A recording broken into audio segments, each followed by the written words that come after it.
आज मैं आपको सुना रही हूँ ओ हेनरी द्वारा लिखित कहानी द लास्ट लीफ का हिंदी रूपांतरण। विच विलेज न्यूयॉर्क का एक छोटा सा इलाका था जहाँ बहुत से कलाकार रहते थे। वहाँ की तंग गलियों और छोटी इमारतों में कला और सपनों का संसार बसा हुआ था। दो युवा लड़कियां सू और जॉन्सी भी इस छोटे से मोहल्ले में रहती थीं। दोनों बहुत अच्छी दोस्त थीं और एक दूसरे का सहारा भी थीं।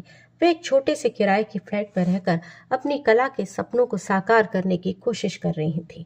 सर्दी के दिन थे। न्यूयॉर्क की गलियों में बेहिसाब ठंडी हवाएं बह रही थी।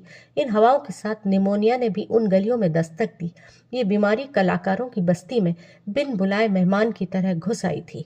बहुत सारे लोग इससे बीमार पड़ गए थे और बदकिस्मती से जॉन्सी भी इसकी चपेट में आ गई। उसकी तबीयत धीरे धीरे बिगड़ने लगी। उसकी हालत इतनी खराब हो गई कि वह बिस्तर से उठने लायक भी नहीं रही।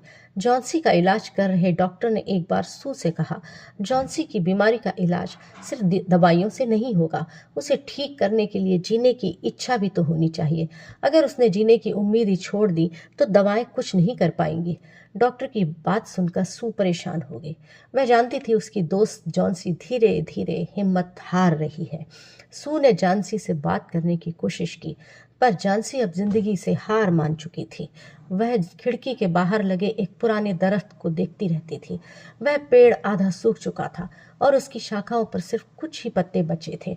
जॉन्सी ने धीरे धीरे एक अजीब धारणा बना ली थी। उसने सू से कहा था, जब इस पेड़ का आखिरी पत्ता गिर जाएगा तब मैं भी मर जाऊंगी। सू ने यह सुना तो उसका दिल बैठ गया। वह जानती थी कि जॉन्सी की यह सोच उसकी हालत और भी खराब कर रही है। उसने जॉन्सी को समझाने की बहुत कोशिश की। जॉन्सी, पेड़ के पत्तों का गिरना और तुम्हारी जिंदगी का कोई लेना देना नहीं है। तुम्हें ठीक होना है। ऐसी बातें मत सोचो। अपने मन को मजबूत करो।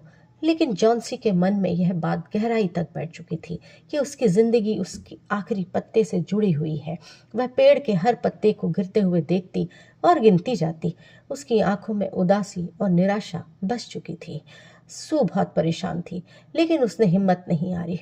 वह रोज जॉन्सी के पास बैठती, उससे बातें करती और उसे खुश करने की कोशिश भी करती।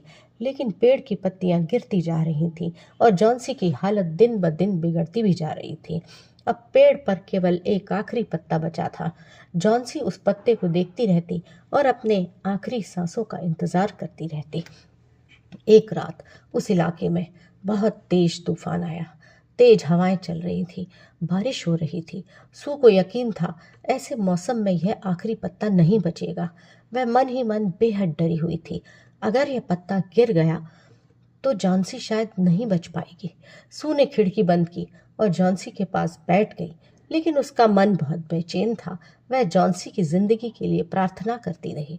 सुबह का उजाला होते हुए जॉन्सी ने सू से खिड़की खोलने को कहा। सू का दिल तेजी से धड़क रहा था।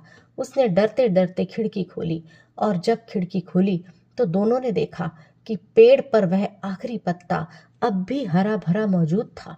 जॉन्सी ने उसे देखा और उसकी आंखों में एक नई चमक उभर आई। उसे यह विश्वास ही नहीं हो रहा था कि इतनी तेज हवाओं और बारिश के बाद भी वह पत्ता अभी भी टिका हुआ है। जॉन्सी ने एक गहरी सांस ली और सू से कहा, शायद मैं बच सकती हूँ। अगर यह पत्ता नहीं गिरा तो शायद मुझे अभी मरना नहीं चाहिए। सू ने राहत की सांस ली और मन ही मन उस पत्ते का शुक्रिया अदा किया। जॉन्सी की तबीयत अब धीरे धीरे सुधरने लगी। उसने अपने मन से यह सोच निकाल दी कि उसकी जिंदगी उस पत्ते पर निर्भर है। अब वह जीने की इच्छा करने लगी थी और उसकी हालत में सुधार होने लगा। कुछ दिन बाद जब जॉन्सी पूरी तरह से ठीक हो गई, तब सू ने उसे एक बात बताई। तुम्हें पता है जॉन्सी, वह आखिरी पत्ता असली नहीं था। जॉन्सी हैरान रह गई। क्या मतलब? सू ने कहा, दरअसल वह पत्ता एक चित्र था जिसे हमारे नीचे के फ्लैट में रहने वाले बूढ़े बहरमन ने उस रात दीवार पर बनाया था। वह तुम्हारी हालत जानता था, इसलिए तूफान वाली रात उसने तुम्हें हिम्मत देने के लिए वह पत्ता पेंट किया था। जॉन्सी की आंखों में आंसू आ गए। वह सू से बोली, बहरमन कहाँ है? मैं उनसे मिलना चाहती हूँ। सू ने दुख भरे स्वर में कहा, बहरमन अब इस दुनिया में नहीं है। वह उस रात बुरी तरह भीग गए थे, जिस कारण अगले दिन उन्हें निमोनिया हो गया।